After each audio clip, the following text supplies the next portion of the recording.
Hi everybody, my name is Stephanie Allaire. I am the creator of all the Foenix products that you see all around this beautiful image. For those who don't know me, I'm a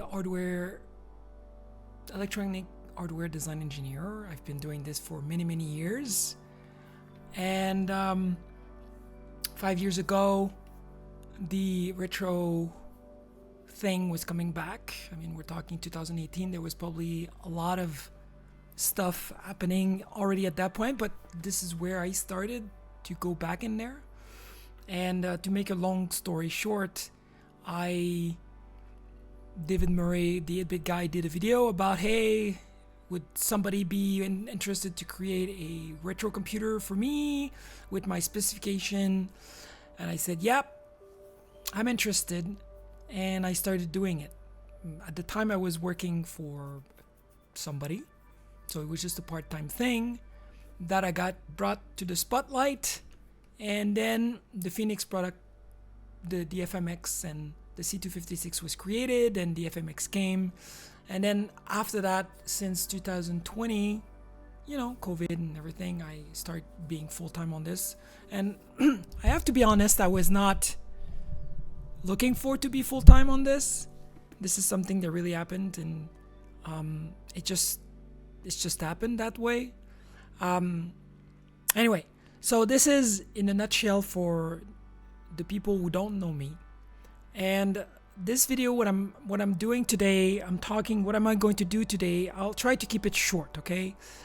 Because there's only one image, and I'd like to apologize for this, that this is not a scripted video. I just don't have time right now to do this, to sit down, start writing down what I'm going to talk about and everything. And usually I'm more like a winging it type of gal, trying to make it interesting. So even if I would script it, I would probably not script it for just go over my points. But anyway, so the point of this video today is talk about where it's a general video for everybody. This is not a Patreon video for any kind, and I don't expect to go through all the different things. I just felt that it was, I think, a good idea to let the world knows, or the people that are involved in the retro computing world, that are subscribed on my YouTube, on Twitter, on the Discord community, what I'm planning to do in the very near future.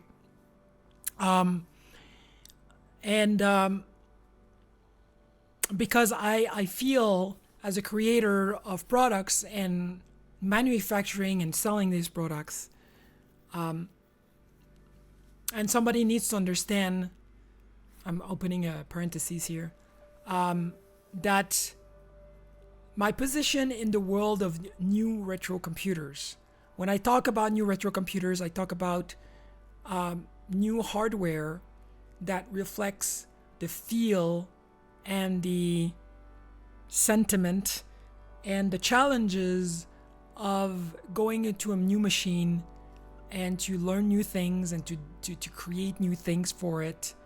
I think this is the spirit of the new retro computers. And when I'm talking about the world in general of new retro computers, I'm talking about, of course, the Foenixes, because there are many. The X16, the Commander X16, the Mega 65, and the Sinclair in Europe. I think there's a few others that I'm not too aware of. I think there's the Agon, which is a Z80. There's a board that looks like an Agon, that same structure, that is a 6502. The name finishes by X. So these are definitely smaller. They're more like and I don't mean no disrespect for these guys. They're more like in the vein of a Raspberry Pi type of thing, like easy to get on board, to get started, to do things. Personally, the Foenix philosophy always been to try to create machines that were as close as what the machines back in the day were. of course, we're in 2023, we're not in 1980, so using FPGAs to replace, and that was always the strategies, and this is something some people don't really, some people are not aware of that philosophy, or they don't know about it, or they don't care, possibly. But for me, putting an FPGA in the middle of the board was never an option, although I do use FPGAs, but usually they're way smaller, and they're meant to be like an ASIC, like Commodore created an ASIC for the Amigas. There were many of them. So early on, that was the strategy. But over time, the fact that I'm only one person trying to optimize things, I did integrate things in one chip. But still, usually 90% of the time, I use the processors, the real processors. So the real 68000, the real 6840, 816, 6502. For me, replacing the core, using a core like the Mr. board is something I might do in the future to be a little bit more convenient for certain processors, like I don't know, a RISC-V or something like this, because it makes sense. But I would not go out of my way to use I think there's only one exception to this, and it's the drive, the FNX 1591, that I did use a core processor inside the FPGA to make it as cheap as possible. But the drive is a different story.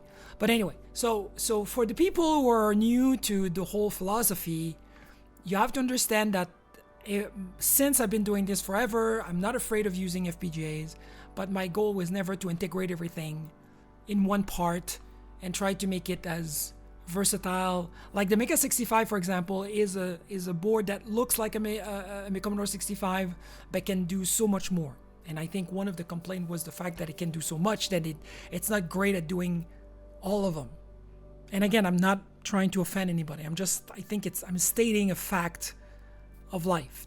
The Mega 65 is great because it looks like a Commodore 65. It behaves like a Commodore 65, but you can all do, I think people have been transferring Mr. cores to it and so on and so forth. So people see values in it because as an entry level, you can start doing Commodore 64 games. You can play with these guys. It's all good and dandy. I think me and the X16, or the X16 and me, we decided to go in this adventure. Of course, I'm kind of a subset of what the X16 was meant to be at the beginning. So David's philosophy and mine were the same. So we went on the same philosophy, but we got ourselves into this place where, most people in retro community, they are users, they're not developers, and most people that are developing right now in the retro computing world are doing it for the Commodore 64, probably the SNES, the NES, the Atari, all the old stuff, because they have an audience.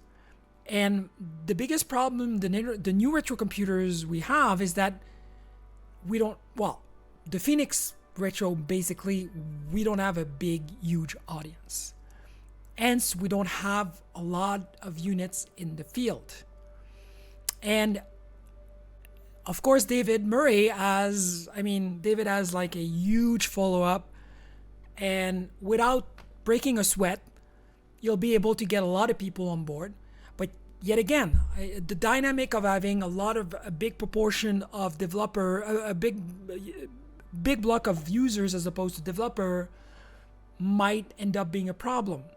And we both suffers from the same thing, because in the best world, having some developer doing C64 games, but also migrating their games to a new retro computers would help the hardware flourish, and we could recreate, and I'm saying probably him more than me, because he has the chops now, because he have money behind him and everything, to rekindle the flame of restarting a retro computing time, like going back in time, being able to get people to design new games, and to maybe have this one machine that could rise above the others and being distributed and sold in many quantities, and then make a success out of it, and then rekindle with this idea.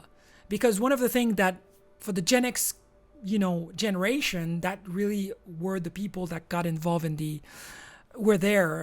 this is our generation. The rise of the retro computers, or the computers, the home computer, was part of the Gen X generation. This is ours, maybe the millennials decided to create like social networking, but we created the computers and their contents and everything. But fundamentally, over time, the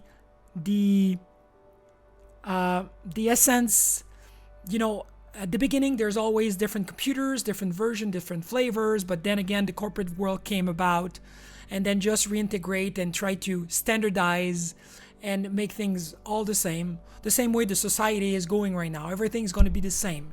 This ESG thing, I don't want to become political, but I'm just saying that the trend right now is everybody wants to be equal, which means that everybody will be the same. And that's not great, because you get into this dark age, and the PC was kind of the same thing. It was boring, black and white, and then it was expendable, but it was like, boring. But it gives us what we have today, and the Mac was the opposite. Mac was for the creators, and the PC was for the more corporate thing. But anyway, I'm digressing right now.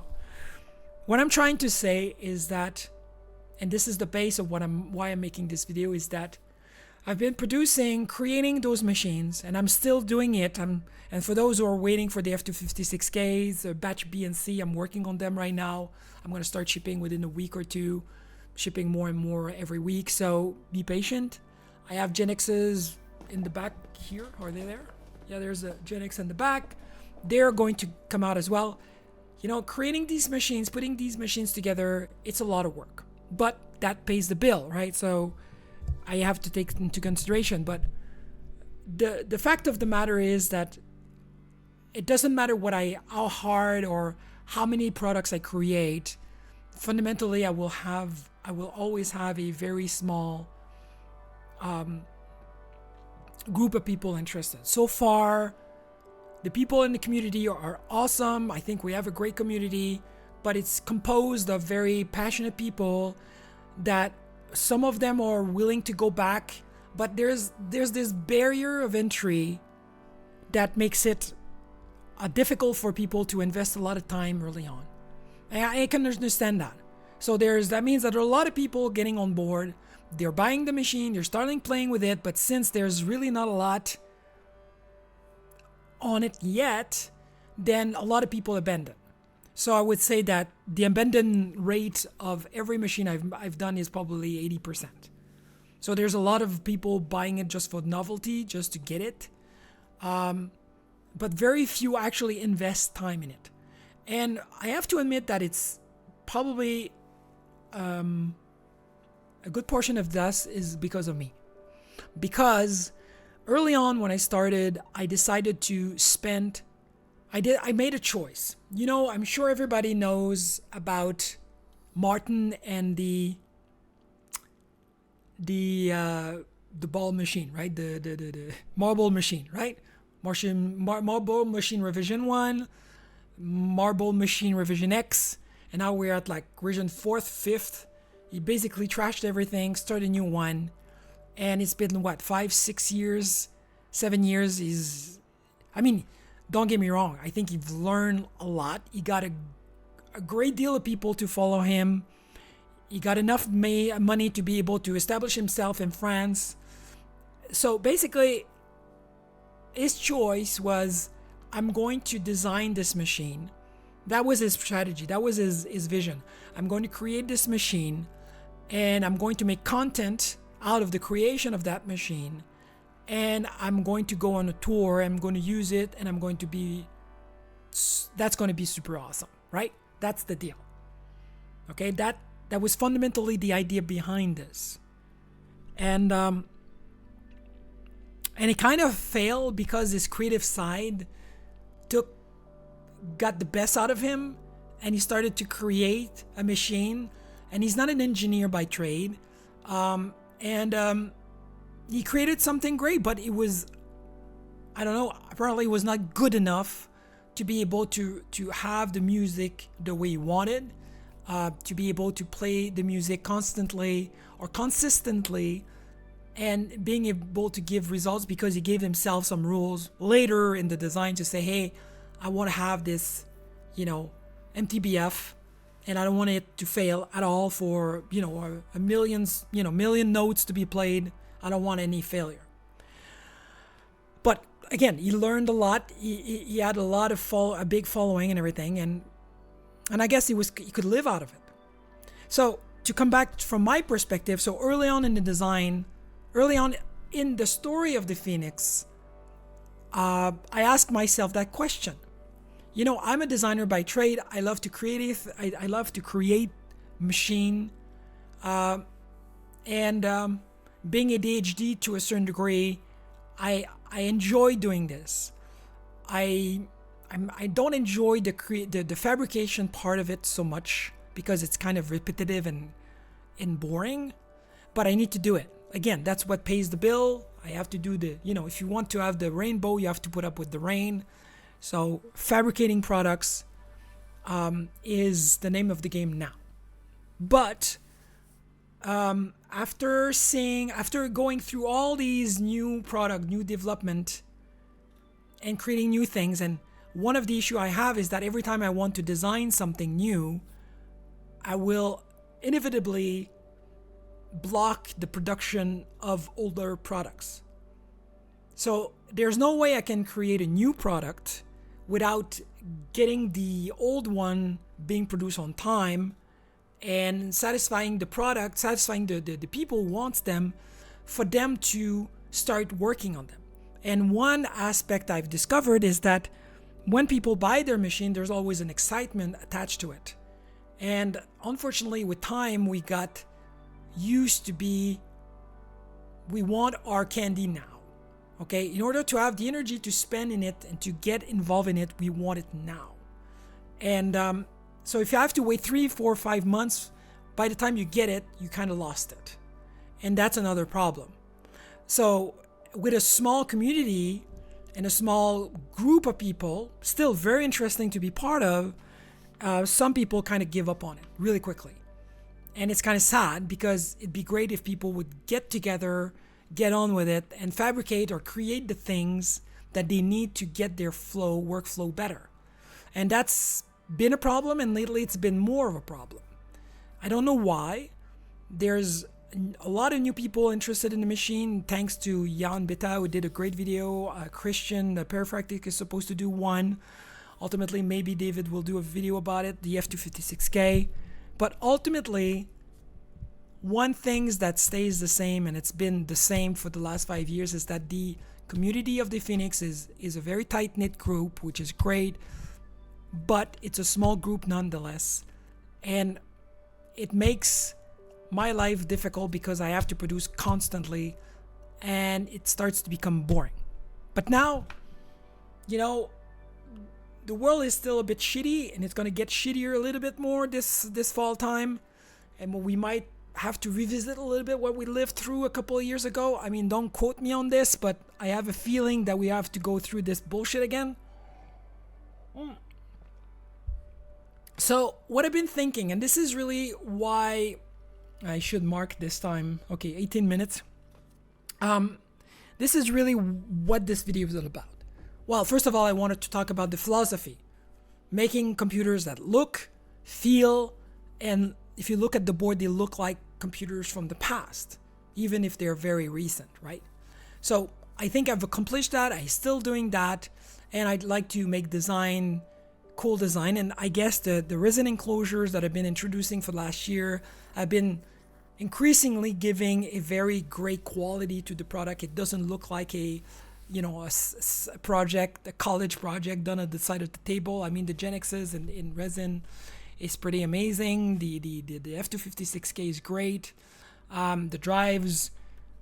So all of these products are becoming more and more, the quality of these products are getting better and better. So that being said, the reason I'm doing this video today, again, I know I'm repeating myself, is to let you know what I'm going to do from now on.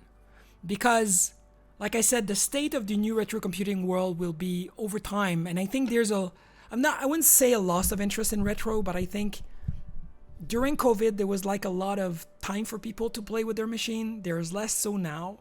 Things are a bit more difficult. People have to work more. And I think being able to purchase a machine, if you feel that you want a machine, is predicated on the fact that you have the information to do so. And I think that's been a big part of my problem, which is that I never really focused on creating content about the different machines. And so basically my plan for the future will be as follows. Is that first, I'm going to start soon to create podcasts, the Foenix Podcast, which I would like to interview people, creators of the machines, or creators that are using the machines as normal people that bought the machine and created something and that are willing to talk about it.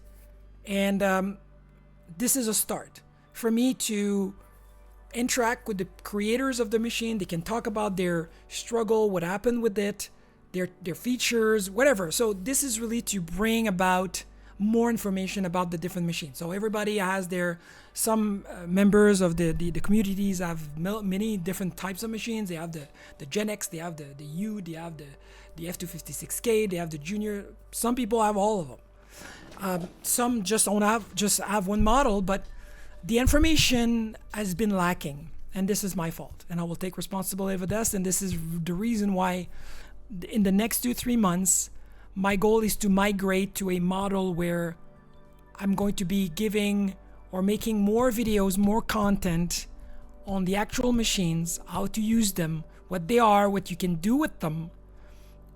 That's one thing. So the podcast with creators, that's one content type. And that should be open for everybody. This is really to share people's experience with the machine, if they like it, and why they didn't like it. And one of the goal right now is to make the first one, should be soon. I will announce it soon.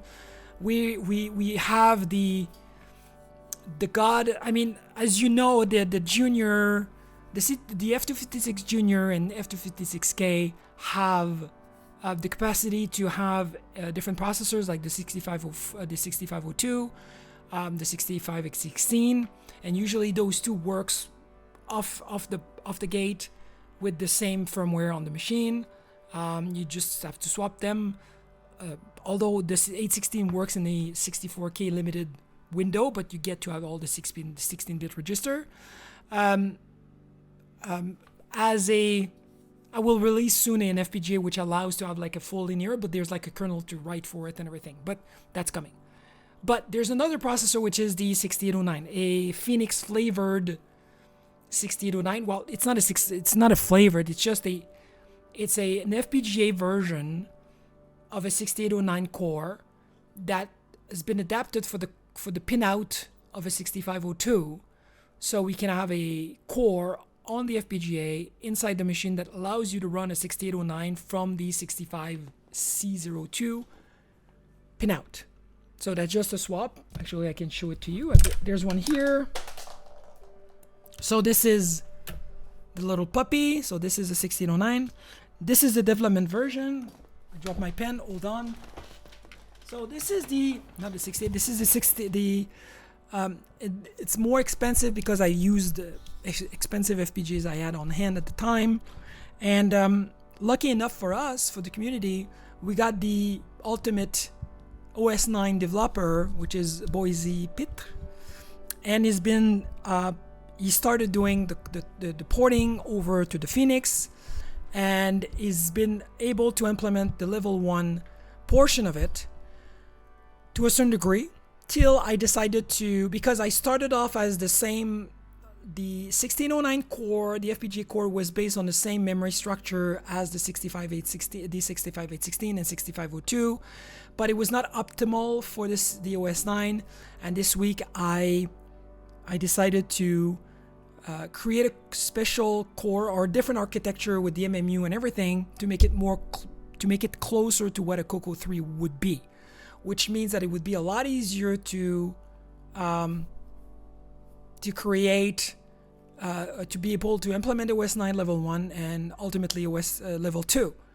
And I think we put everything in there to be able to do both, which opens the door of this new possibility of having a 6 MHz 6809 running OS 9. And that's very exciting. And I believe Boise has agreed, or I think he suggested it, that we do a podcast about it, then that should be the first episode.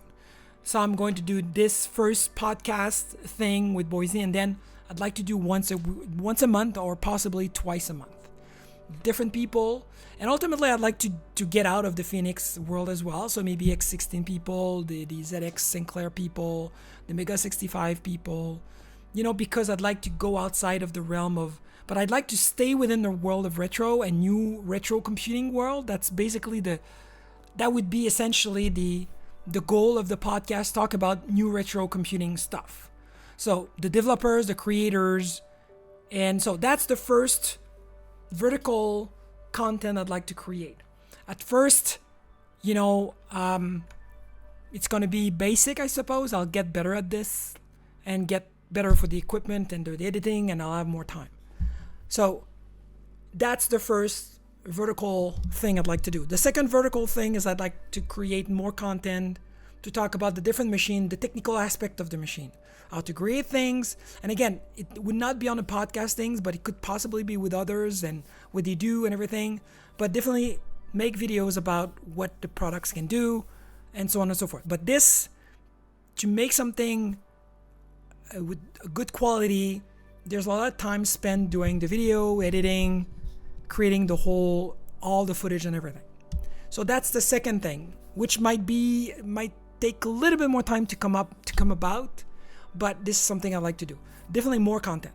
The third thing, what I'm going to do, and I think this is the most important thing, and this is the most interesting thing. For me to be able to live, of course, I need to find a way to subsidize or to make some money out of the creation or the content creation. I think I have a lot to share. There's a lot of information, but this is just talking about what was created in the past. And what I want to do, and this is really the third, like if there's 3 pillars of content I'd like to create, the first one is probably the one that will come about the fastest, or the soonest. Can we say that? The soonest? And the second one might take a little bit more time, although I think that's probably one of the one that we should do more. At least we should start with the F256K and give more detail, like more tutorials. I think this is what I'm talking about. The second pillar of content I'd like to create, and this is really more specific, is that I'd like to create new things, new products. But throughout the creation, I'd like to document the creation from A to Z. And go from the beginning, what I'm going to do, how I'm going to do it, and really go through every single step of creation. And that content, which would be kind of probably half of my time from, I would say, November, December timeframe, would be posted on Patreon. So this is where I would be able to have a better equilibrium between selling some machine, because I know that at some point, there's highs and lows of sales. Of course, when YouTubers talk about it, there's definitely more sales. People are excited. They want to have it, play with it. But one thing I've realized as well over time is that the new retro world, the computing world, the people that are actually excited to get a new machine and to spend time to learn it and to create for it, it takes a lot of time. Life takes over a lot for different reasons. Summertime, vacations, you overworked, family going through challenges, personal health. There's gazillion reasons. I see people coming in, coming out, months at a time. So I obviously cannot sustain to sell 2 units a month, and that's not going to work. But I have a trove of information that I can share, and I'm sure people would love to know how, in details. Not, I'm going to make a video, I created the enclosure. No, I'm talking about episode over episode, how I came about to create those products. And so there's 2 products that I'm looking for to do, and probably the simplest one will be the first I would start with, because, actually, I would split that in 2. There's the A2560M. The A2560M is a 68060 base machine, or like there would be a cheaper version, with a 6840 and a more expensive version with a 6860. Like the 82560K right now, I'm about to split them in two different models: the 6840 and the 6860, which are a bit different price range and everything, and different enclosure, resin and PLA and stuff like this. But the design is already made. But my vision about the 82560M was definitely to create a machine that would resemble more like a Mac, okay? Which is essentially a machine that is designed to be a little bit later during the creation of those older machines. When the 68000 came about, Apple was doing basically a 68000 and a video controller that did nothing, just display bitmaps and, Bob's your uncle. That was it. But I'd like to do something a little bit farther down the line, but close to that. Basically a machine that is fundamentally a CPU with access to a lot of DRAM that you get bitmap out, although I would add for the Foenix portion of this a DMA and some GUI and GUI function to be able to move windows, so people can literally create their own OS and GUIs and stuff like that. But I'd like also to open the door to possibly to put a core on it. And I talked about this a little bit in my last Patreon video that you can have access to, the August one, where I was talking about me maybe becoming a whore. Sorry. A whore, where I would have to start doing a little bit what Mega 65 does, which is, the Sinclair version, that fundamentally they have an entry level into the Mac world or into the Commodore world that allows people to be interested to invest because there's more value to them.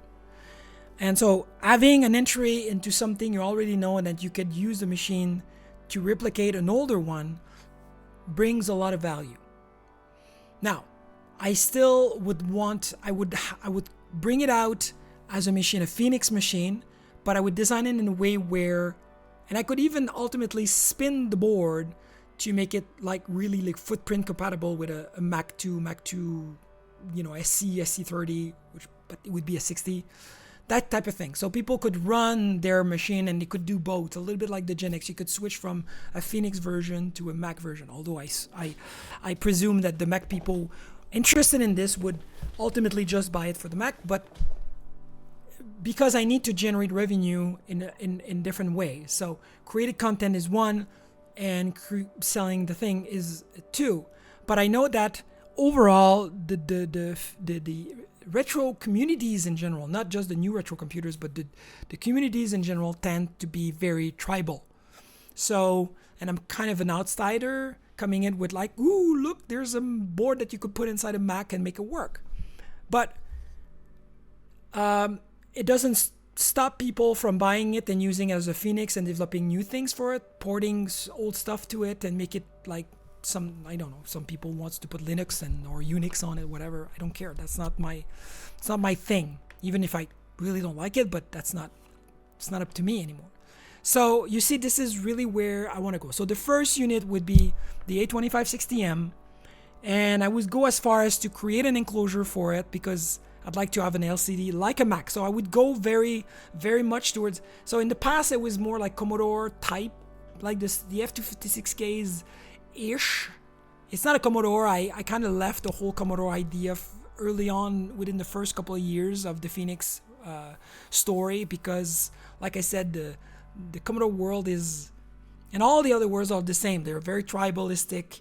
It's, if you do something that is close, it needs to be very in a special way, and you don't fuck around with Commodore. Okay, you don't fuck around with the brand. You don't fuck around what it's supposed to be, and so on and so forth. So there's purists in the world, in those worlds, and I'm sure, but and one problem with the Commodore as well is that if one would want, and that's something I never wanted to get into, was to ultimately, if one wants to create something that is compatible with Commodore, it would be with Commodore 64, and one would need to make it completely and it would be absolutely pure compatible like 1,000% compatible. Otherwise, you're gonna get in trouble. And that I didn't want to get into. However, the Mac world, the Apple world, the Apple of this world is a different story. The Mac doesn't have anything like this. The Mac is a Mac. That's all it is. You can change things to make it interesting and like maybe change, pip in your Mac. But at the end of the day, there's no such thing as, there's a bug that became a feature. Or maybe there is, but it's not something very difficult to replicate anyway. Nothing like the Commodore and the fandom that goes behind it. Anyway, A2560M is one item I'd like to do.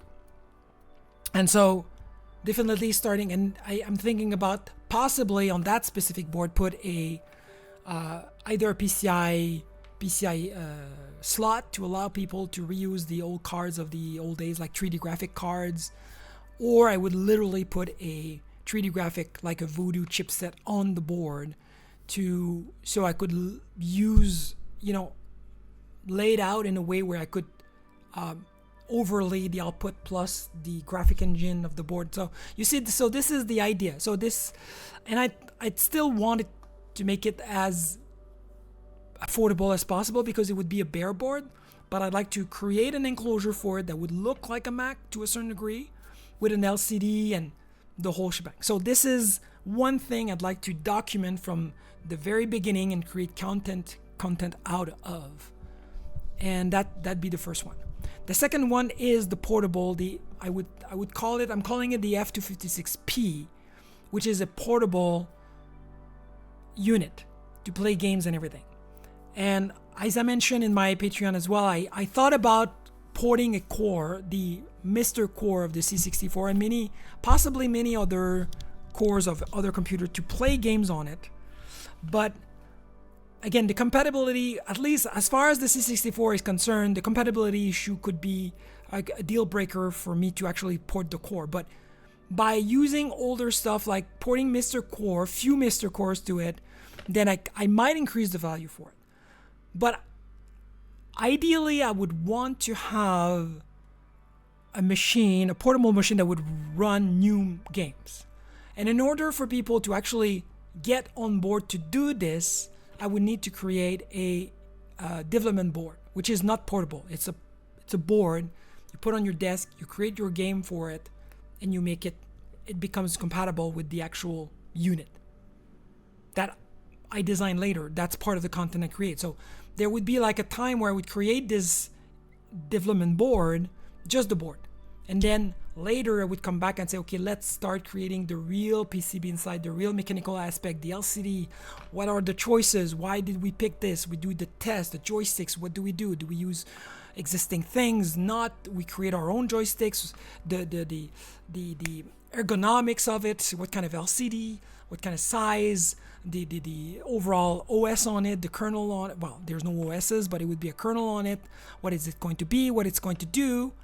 And so these are all the aspects of product creation. So I would definitely go through all these aspects. So I think I could begin doing the M Reels, like I said, by November, because I still need so much. I need to do so much production. But that content creation, I think, would be valuable for some to see it, as it could possibly inspire others to do the same and maybe bring more people on board. So these are fundamentally my 3 pillars of content I want to create. And the idea is really to, at the end of the day, to create a better balance between making things, producing and shipping things for people to experience, because now we're starting to have like a broad range of CPUs, pricing, and like I said, the quality of the product is getting better and better. And I mean, it's always about the time I have. I'm trying to do the best with what I have. But as a creator, I need to find a better balance, because doing production just kills me, but I know I need to do it to survive. And doing design is great. It's always a great time, but design also kind of, the design portion of things doesn't bring in any money. So I cannot spend 2 months on doing just design for the sake of creating a new product, because I'm going to create backlogs on the other products and it's not going to work. So if I create contents and I can get some money out of the content I create about the product I'm going to create, then I'm not totally forced to create or pushing for things that, knowing too well that they're very, very niche. And if anything, if I can create these new products and being more creative about it, like more stylish about it, that'd be even better. Because then I can do small runs of a very specific model that becomes that very niche, very artistic piece of. So I would rather do this than spend hours on end making thousands of units. But I'd like to keep making these units so they stay alive and we can document more and more and more and more and honestly creating demos or tutorial for the F256K by, I don't know, porting a C64 game over it, which is my second pillar, is would be super awesome. And it'd be great because it could show an example for people that could actually port their shit to it. I didn't say shit as a bad thing. I just, so that's it, guys. So that's the essentials. So I think I'm going to name that video the 3 pillars of content creation for the future. So like I said, the for those who are waiting, who's going to watch this video, please be patient. The F256Ks are coming. The bigger machine, they're going to slowly ship out. I thought I could make like 8 or 12 this month. If I shipped 8, I'll be very, very happy for the Gen X's, but it's a start. That includes the A2560X. Next month, I'm going to do the A2560Ks. Like I said, I'm going to split the orders in 2 different types.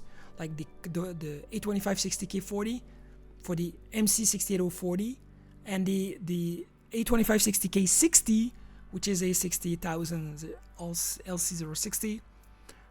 So different machine, but I mean same machine, different processors, and the quality level is a bit different. One is PLA printed, the other one would be resin printed, and so on and so forth. So October will be the month of the A2560K. Get more out, and I really hope that by November, and throughout all this, I'm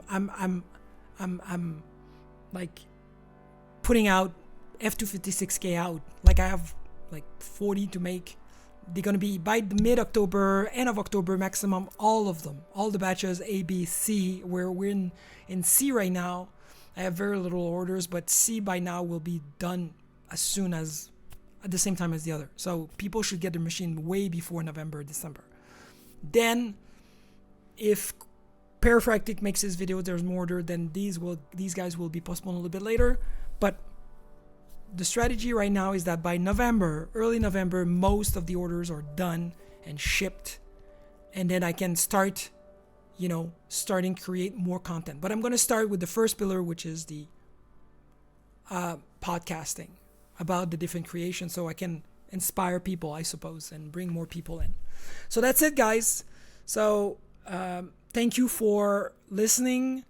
Post if you have any questions. I hope people understand the strategy and the philosophy, but I think it's time for me to migrate into something a little bit more interesting for me, but also will give a lot more information to the world because I think this is the main question people have is like, and again, I'm guilty of not posting a lot of information. I'd like to do way more and get an audience over YouTube, get an audience over Patreon, get more people on Patreon to really, really being able to kind of survive. I don't mean to get rich, but if I can pay my rent out of Patreon making content like this, that'd be great. But it's not about a scheme to become rich. People knows me. I don't care much about this. I really want to get the machine out there. I want people to enjoy them, and I think there's a need right now to bring the Foenix owner back together, because there've been a lot of